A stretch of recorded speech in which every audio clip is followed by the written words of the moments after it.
In this video, I am going to break down what I believe to be the best approach to lose body fat in 30 days, to lose the most amount of body fat in 30 days. If you feel like maybe you have left it a little bit too late, summer's approaching, and you've got a holiday booked in a month or two from now, and you just need someone to try and give you the most non-BS approach to trying to get in the best possible shape you can. This is exactly what I'm going to break down in this video, guys. Now, firstly, what I want to start off with by saying is this is not a miracle plan. Okay, I'm going to speak some sense here. You are not going to rapidly change your physique in 30 days. You are not going to get a six-pack in 30 days if you are, 10, 20 kilos overweight. That is not what you're about to see. So if you think that's going to happen by watching this video, you might want to go click it off it. This is just going to give you a very sensible, on the more aggressive side of an approach that you can use to probably drop around 3 to 5 kilos in the next 30 days, possibly on the higher end if you've got more body fat to lose, but realistically you're probably looking at around that number. Now guys, if you lost that much weight in 30 days, you are going to notice a difference in your physique. That's a lot of weight. Like 3 to 4 kilos for most men, you will see a difference. Even if you're a slightly bigger guy, you will see a difference. And even not on the visual end of things, you'll have less bloating, you'll have more energy, you're probably going to find that you just see more definition overall, just generally less little bits of or pockets of stubborn fat that you can see will start to probably go a little bit. You're just going to feel better in general. So it's 100% worth. Don't think, oh, it's summer coming up now, I've left it too late. That is the complete wrong mindset to have. The mindset is, okay, I've left it a bit too late, but at least if I can put as much effort as I can into this next 30 days, I can still look better than what I would have if I didn't get results. Okay, we have had men in 30 days get pretty decent results at FitLab. Okay, guys that have dropped a good amount of weight in just a month. They're not in the absolute shape of their life, not at their peak, but they are in better shape. Okay, and what we've got to remember as well, guys, is that you're not necessarily going to lose 3 to 6 kilos of fat. Okay, a lot of it's going to be fat, and if you do this the right way, like I'm about to show you, you're not probably going to lose much muscle if you do this correctly. But there is also going to be an element of losing water, glycogen. There's going to be less bloating. No, in general, you're going to lose weight, but it's not all necessarily going to be fat. And you have to remember there is only a certain amount of fat that you can lose within a time frame. But overall, as in terms of a weight and a number, you will see a difference if you start applying these things. So anyway, guys, let's just get straight cracking into this. I want to just give a little bit of an intro just to kind of give you guys a little bit of context around what we're going to talk about today. So the first thing, guys, is I'm just going to go all in this. I'm going to be very realistic, okay? Like I said, let's highlight this at the start. 3 to 6, and I think 6 is incredibly aggressive as well, by the way, guys, but 3 to 6 kilo loss. I believe you could get, if you set yourself up correctly here, if you're close to 100 kilo starting point, you could get closer to 6 kilo loss, I believe, in 30 days. If you were, I don't know, around like 70, 80 kilos, I reckon for a guy, you could probably drop 3 kilos or so within that time frame. So, you're looking at around about those numbers, right? First thing you're going to want to do, guys, and this is obviously probably like, the absolute number one most important, is obviously going to be calories, okay? So what I would say in terms of calories is this is how I would set them up. So calories, you are going to aim for 8 to 9 per pound body weight. Now, that is aggressive. That is low, okay? I mean, even an aggressive approach for someone looking to lose fat relatively quickly, I probably would say around 10 to 11 calories per pound of body weight.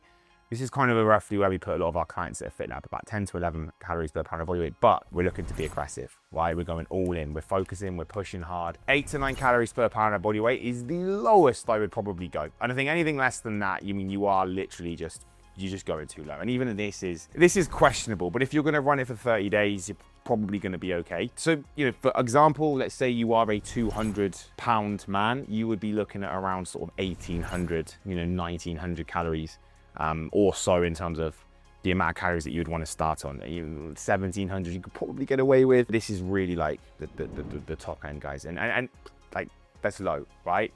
We know that's not that much calories, but if we are looking to be very aggressive, we can probably get away with it. Now, remember, calories are absolutely king.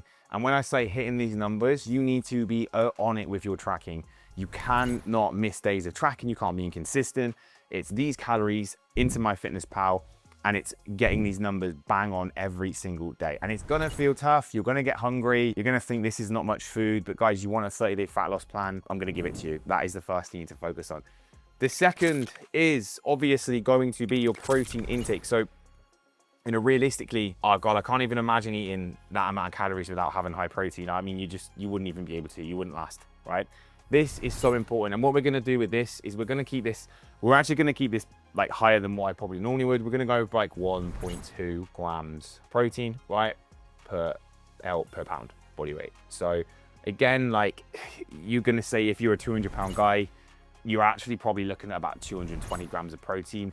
200 grams would be like the minimum. Now, the reason why I say that is because protein isn't just there to be able to protect muscle and ensure we're improving body composition. Protein is the most satiating macronutrient. So this is not much calories. It's not many calories. So if you're gonna do that, you have to make sure that you set your food up as well as you possibly can. Now, if you have a high protein diet, then you'll find that you're naturally gonna be more full. Even if you're like 160, 170 grams of protein, guys, and you are a 200-pound guy, this just not a lot. Like I still think you're gonna be hungry. So you wanna be absolutely smashing out the protein to make sure you're prioritizing that, because this is going to be the easiest way that you're gonna be able to stick the deficit in 30 days. It's only 30 days, okay? So high protein, every single meal, whole foods, you know, we don't wanna be eating any crap. Keep the plate full. You wanna keep the plate looking as voluminous as possible so that you can stick to this amount of food. The key thing is adherence and sticking to these calories, and it's gonna be tough, but realistically, with this setting it up like this and some willpower, you're probably gonna be able to do it. Next up, guys, this is an obvious one, but I'm gonna have to write it down because maybe if you haven't been on this channel for that long, you know, you might not understand the absolute freaking importance of this one, right? Lift weights 3 to 4 days per week, right? It's like, if you are serious about actually improving your composition and not becoming skinny fat, you absolutely should be lifting weights, and you should be aiming for 3 to 4 sessions of weights per week. I mean, you could do 5. I think 5 for most men is just unnecessary. It's too much. 3 to 4 times per week, because if you are not lifting weights, you will get skinny. You will lose this weight, but you will lose muscle, and you will not look any better. In fact, you may even look worse, softer, more skinny fat, and just not as bad. You won't look any better. You can't get out of this. You have to do it.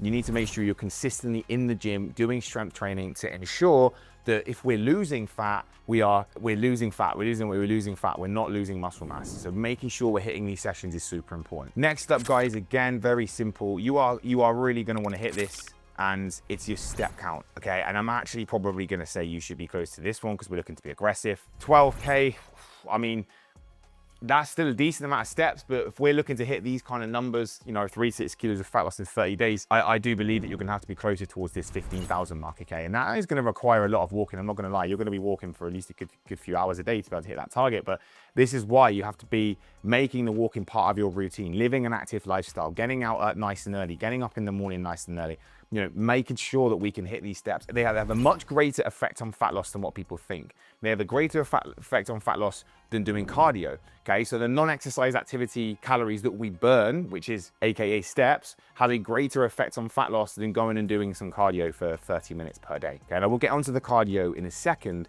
but I do want to say that this is super important. You have to be watch, whoop, whatever, making sure you're moving, because it makes sense. The more you move, the more calories you're going to burn. And if we want to lose these targets in that time frame, we have to be active. A low step count, you are literally just fighting this battle with one hand behind your back, because it means you're going to have to eat even less calories, guys. And already, like, if our calories are this low, where do we go from here? So move your body, get your steps in, be active. Next up is going to be cardio, guys. Now, this is kind of going to be dependent, you know, how much time you've got. But I'm going to say, again, we are looking at this as I want to get lean quick, okay? I want to lose fat quick. So this is what we're going to do, guys.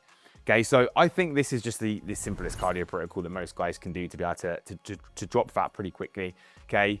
If you have got the time, and obviously if you are looking to lose fat quickly, you should be making time for cardio, because of course it's going to help. It's not essential, but it's going to help because it's going to increase the deficit faster. You're going to get results faster. Now, I believe this is the sweet spot. If you've got less time, you know, 3 sessions a week, 30 minutes, stepper, incline walk-in, great, that's gonna help. If you've got all the time and you wanna be absolutely on it, you could even do it every day. I've put 5 times per week, but you could make it an everyday thing if you wanted to as well. And you're gonna wanna be hitting at least 30 minutes of cardio. And again, guys, if you've got the time, you're willing to suffer and you're willing to push, you're gonna wanna push to 60 minutes of cardio. So that would, you know, be 60 minutes of cardio 5 days per week. If you're doing that on an incline walk or a stepper and you're getting your steps in as well, and you're doing 8 to 9 calories per pound of your body weight, you're gonna lose fat fast. And if you're not doing it right. If you are not losing weight quickly from doing that approach and you're being very accurate, you are not doing it right. You are clearly messing up something.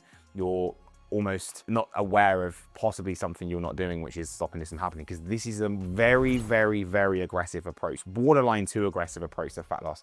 But it's manageable, and I will get onto kind of what to do once you get there afterwards, so that you're not then putting all this weight back on again. But this is just so much better, guys. So this is obviously low intensity steady state cardio. Honestly, like, I just don't think HIIT's that great for guys. I just think that you don't burn that many calories in HIIT. You feel pretty fucked afterwards, which sometimes means you just go and eat all the calories back. I don't think it's a great return on investment doing HIIT, in my opinion. Some guys, you know, some people might disagree with me, but I think doing low intensity steady state cardio, which doesn't really ramp your heart rate up that much, doesn't create loads of fatigue, but you do get a decent amount of calories. You know, guys, if you're doing like 30 minutes of incline walking, you say you do that 5 days per week, I reckon you're probably going to be, again, depending on obviously how much you weigh, but you know, you might burn 300 to 400 calories from that incline walk, right? You multiply that across the week 5 times, you're looking at a decent amount of calories that you'd have burnt. You get more than what you think. And I just think that it's quite easy to get up in the morning and just, you know, go and do an incline walk if you've got the ability to do that, rather getting up and being like, well, I'm going to go and do a massive HIIT class. It requires a little bit more effort sometimes, I think, in a deficit when you're tired. Possibly not a great idea. Couple of things here, guys, like additional ones. I shouldn't really have to say this, but you know, realistically, if you're not minimizing the amount of alcohol that you're drinking, I mean, that is absolutely going to be essential. And this sleep, guys. Okay, 2 things that really we should be doing is minimizing alcohol for 30. It's 30 days. It's 30 freaking days. If you cannot have a drink for 30 days, guys, you've probably got some sort of problem. You should not be dependent on alcohol in any way whatsoever. So you're gonna go 30 days, no alcohol, nothing, no wines at the weekend, absolutely nothing. You're gonna come off it for good. Anytime you start bringing alcohol into your diet, it's gonna hinder your results. It's gonna hinder your ability to lose fat, to build muscle, to recover, to sleep. Get rid of it. And then you're gonna focus on the big S word, the sleep, okay? So this is gonna be a 7 to 8 hours a night job, and you're gonna prioritize the hell out of this as well, because this is where you recover. This is where you actually lose fat. This is where you actually build muscle. This is where you improve performance in your energy levels overall, right? So you have to be prioritizing sleep. Quality sleep. This hinders sleep.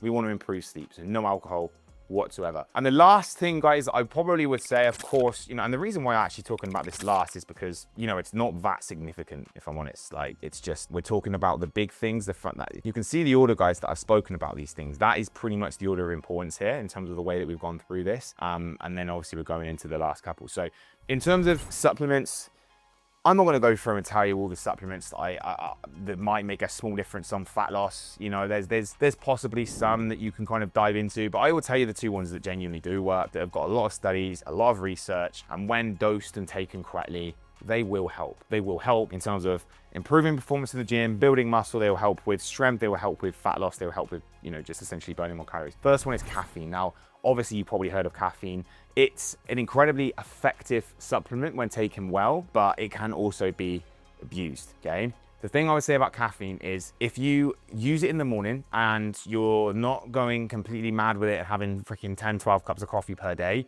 you will find that naturally you eat less food because it's an appetite suppressant, okay? It's a very powerful stimulant. And you'll find that naturally as well, your ability to kind of move like I am now and fidget is a little bit higher. You just find that you're a little bit more fragile. I had 2 coffees before I started filming these videos. I'm moving more. I'm naturally just moving more and fidgeting more. This is gonna move into this here, right? So when we say 12, 15K, this is like our NEAT. So when we are essentially having more caffeine, our non-exercise activity thermogenesis is increasing again because I'm moving around a lot, right? I'm talking, I'm moving, I've got a lot of expressions here. That's what happens when you have more caffeine. So yes, don't abuse it. I think most healthy adults can have 400 milligrams of caffeine per day, absolutely fine. That's about 3 to 4 cups of good coffee. That's what I have most days. I probably am around 400 to 500 milligrams of caffeine a day, I'd say. I'm not dependent on it. I could come off it if I really wanted to. I just love coffee, but you know, it doesn't affect my sleep. Obviously, my body composition is good, it's healthy. I've had a lot of blood tests, cortisol's fine, nothing for me to really be too concerned about. People get very worried about caffeine. They're like, oh, I can't have more than a cup a day of coffee. It's bad for my heart. It's not. I actually think that most people that are lean and in shape, a massive hack is black coffee. Not the freaking coffee with cream in it. Black like single black coffee, because that is very low in calories. And like I said, the benefits you get from caffeine, I think, are great. And they far outweigh the small negatives there. And the other one, of course, is creatine, guys. Now, I'm not going to, this isn't really going to like significantly help you burn more fat, but creatine is actually something that's going to help you maintain strength and build strength. So realistically, what we want to happen in this 30 days is that we don't want to lose muscle. We want to do everything we can to not let our body lose or use muscle to make up a deficit. So if we use creatine monohydrate, we're going to be stronger. Our muscles are going to be more full. We're going to be able to lift more weight in the gym. And that's actually going to have an effect on our body composition. It's going to improve our body composition because we're going to probably, be able to push hard in the gym and then effectively not lose any muscle. So these are just, the 2 C's, great supplements, great things that you can take. As I say, I think there's very minimal side effects when you dose these, especially with creatine. There really isn't anything. And I just think you'll find that you're able to get great results here. So that is pretty much it, guys. This is your plan, okay? If you stick with this, you are gonna get good results. Key thing is being consistent. It's 30 days. It's 30 days, it's not that long. So you have to be very consistent, no freaking cheat meals, no massive binges of alcohol. Consistency across 30 days of following this plan. You probably could have one slight refeed on a Saturday if you wanted to. Maybe I would recommend that. Calories could probably go up to 12 to 13 pounds on your body weight. So you've got that one day of higher calories on a Saturday where you can just enjoy still eating good foods, but one day of reset. You'd still probably be able to hit like pretty much these targets anyway from hitting one higher day of calories. But no alcohol, no processed food, no rubbish, good sleep, and you'll get insanely good results. Now, the key thing is I'm not gonna cover it full length in this video, but you have to have a contingency plan for afterwards, or not even a contingency plan, a plan for afterwards, for once you get there. Because what happens is guys will follow this, they go on holiday, they get back, they rebound, they gain all the weight back. And that is the last thing you ever want to happen. Now, I'm not gonna run through exactly how to reverse diet and how to set it up. I am gonna link a video here that runs you through the reverse diet process that you probably need to go and watch now, so that once you do get the fat off, you know exactly what you're doing so that you don't ever go and gain the fat back again properly, because the reverse diet is really key. If you don't feel like you need to reverse diet because maybe you didn't lose, you haven't got a 6-pack yet, you're not super lean, get back from your holiday, you could probably carry on something like this. I've got a lot of videos that talk about more of a slightly less aggressive approach to fat loss that you could use, and you can basically just carry on losing fat in a very similar way. So you've got a couple of avenues that you can take, but the one avenue that you don't want to take is gaining the fat back and going back to where you started, because that is the worst possible thing that can happen. So guys, I hope you found this video useful. Follow this, smash the like button, make sure you subscribe, and I'll catch you in the next video.